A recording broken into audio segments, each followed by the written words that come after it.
So what you'll start to see now, I think, guys, is across the different presenters and what I'm going to talk about now myself and what Scott and the Ketu ladies are going to talk about is you'll start to see some recurring themes happening here, which is good, and they should form sort of your key learning. So I'm going to crack straight on into it.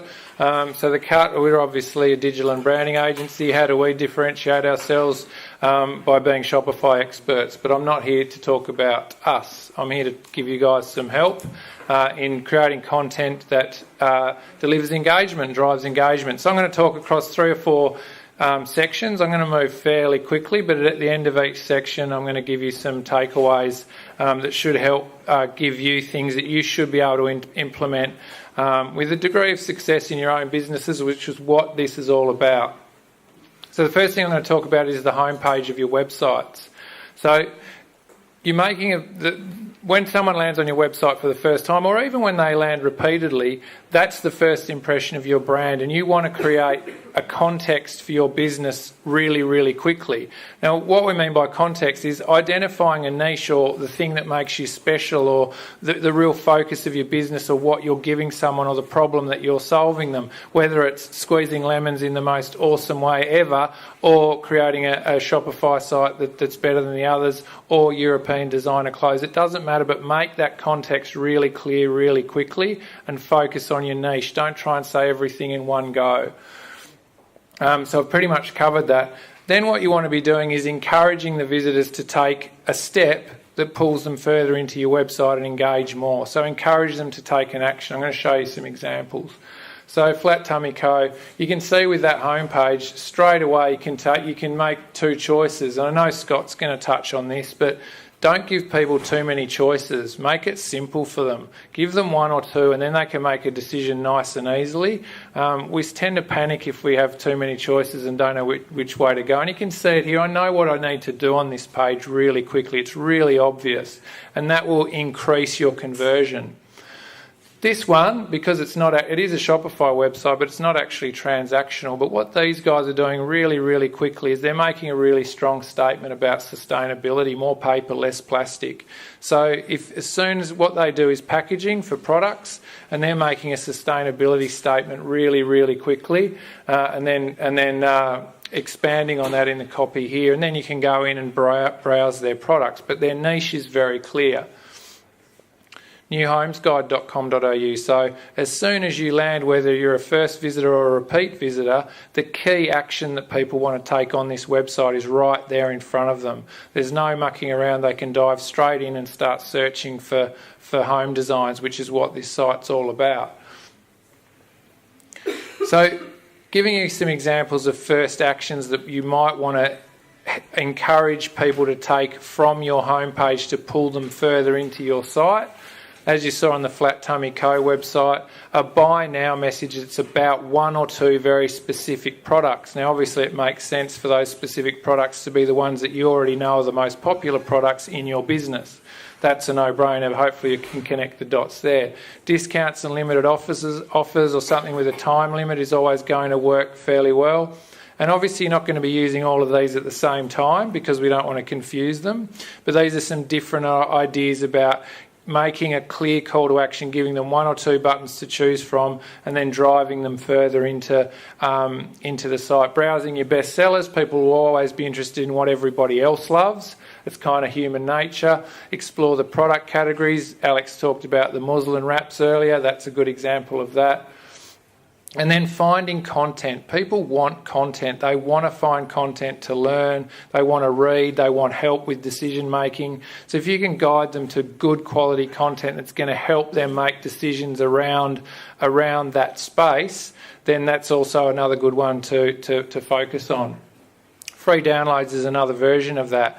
Give them a guide, give them a set of tips and tricks, give them some sort of DIY assessment tool that they can take home. Are you squeezing your lemons in the wrong way? Have you been doing that for 55 years? You're going to get a lot of mileage out of this.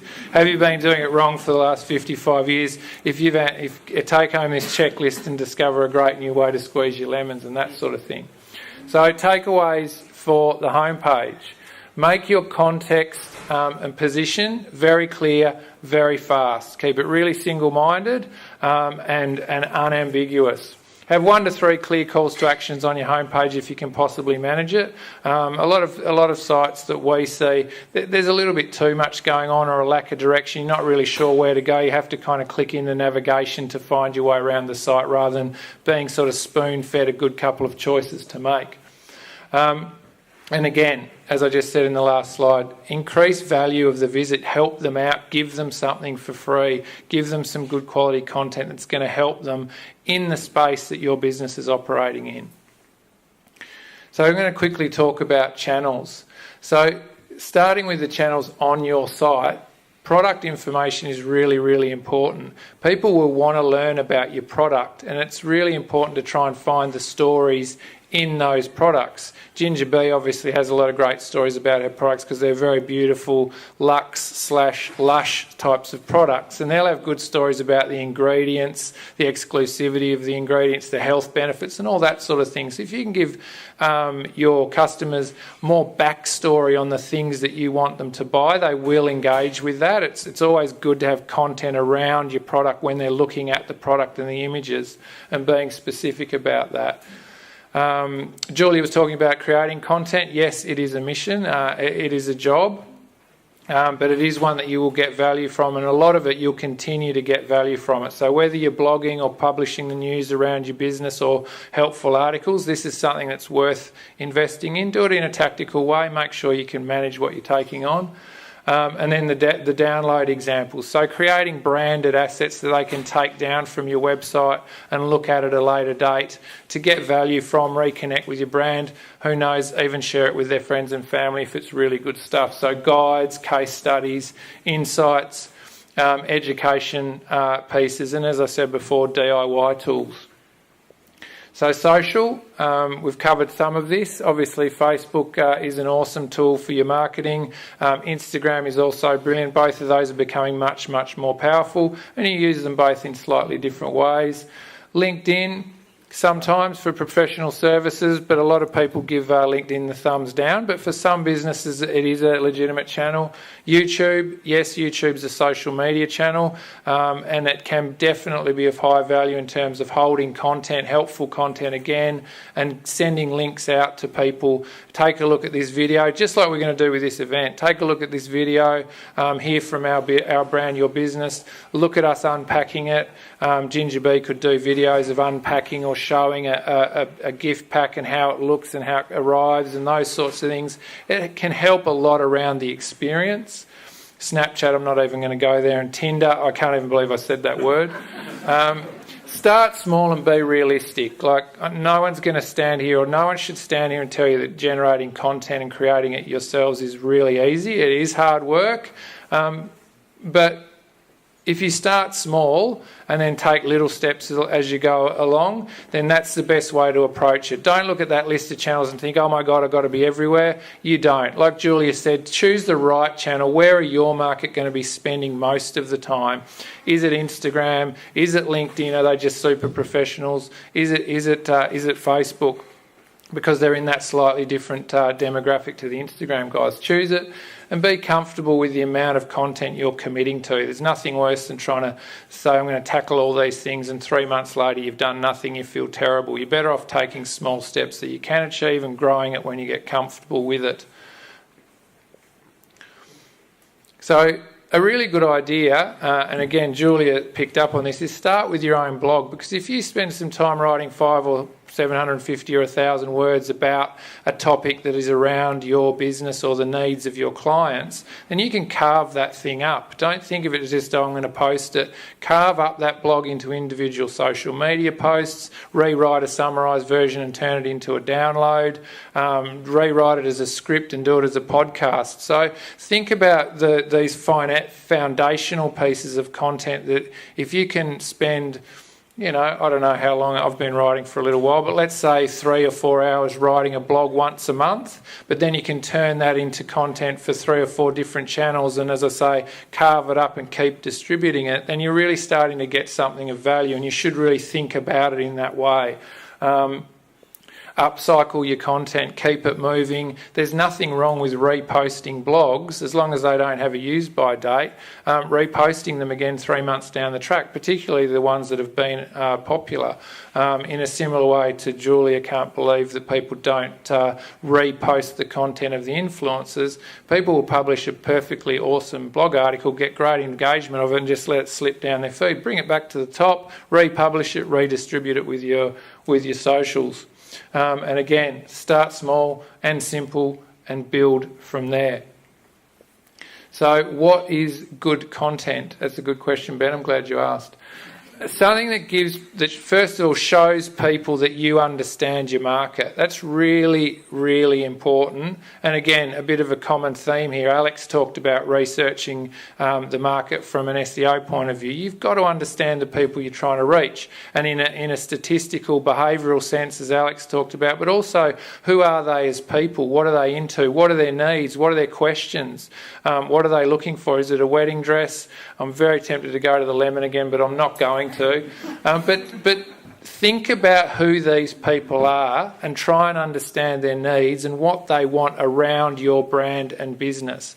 Like we know at The Cut that there's at least 70 people in Perth on a Wednesday night who want to learn more about Shopify and digital marketing and how to drive and convert traffic. So think about them, understand them, see how you can help them.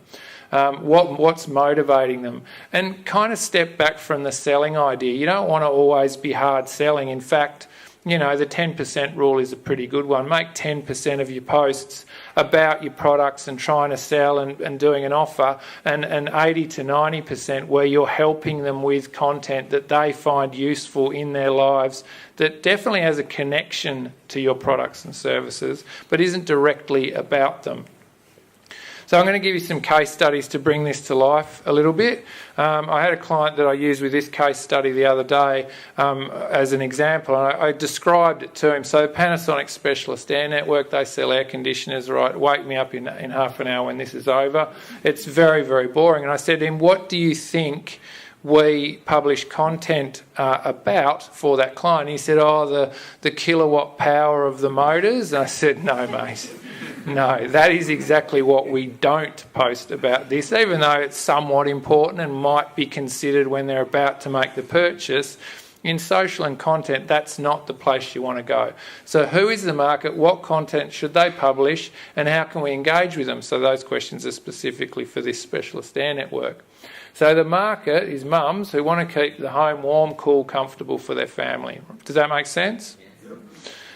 See, Scott, I told you it made sense. He said it didn't. No, he didn't. Content, seasonal family comfort in the home. So that's quite niche, right? It's quite a niche topic to talk about, quite well defined. And engaging with helpful content, beautiful images and promotions. So 10 tips on preparing your home for winter. And with a lovely, that's a stock image. And a big shout out to Amanda Zampogna, who does our content and social at The Cut, for putting this sort of thing together. So that is a stock image, but it's a really nice one, and it's probably got a few people going, oh, it's really cute. And that's what you want to do. This is about the mums, it's about families, it's about being at home and comfortable in the home. So that's their blog, and you can see that's extended onto their Facebook page, which is their primary channel, and some of the, another beautiful, comfortable-looking home, and etc. So it all becomes around that topic of talking to mums about keeping the family. And we even do things like, recipes for icy poles to cool the kids down in a heat wave. So it's all about temperature and seasons and the things that are very closely related to an air conditioner, but we really don't talk about air conditioning very much because they're a boring white box on the wall, right? And there's some of the reach. Now, it's worth noting that the client who got us to put this website and the associated campaign together, this started from absolute ground zero about 5 or 6 months ago. So they didn't have a presence on the internet at all with this brand. It was sort of just an in-store brand. And it's with this strategy and the content that we're publishing, as you can see, it's pretty much going gangbusters. So another case study to show you, newhomesguide.com.au, so they're marketing new home builders, but how many elevations of new homes can you look at? It gets pretty tired. They all start to look exactly the same as one another, and you send you to sleep. But in this space, there are lots of options for good content.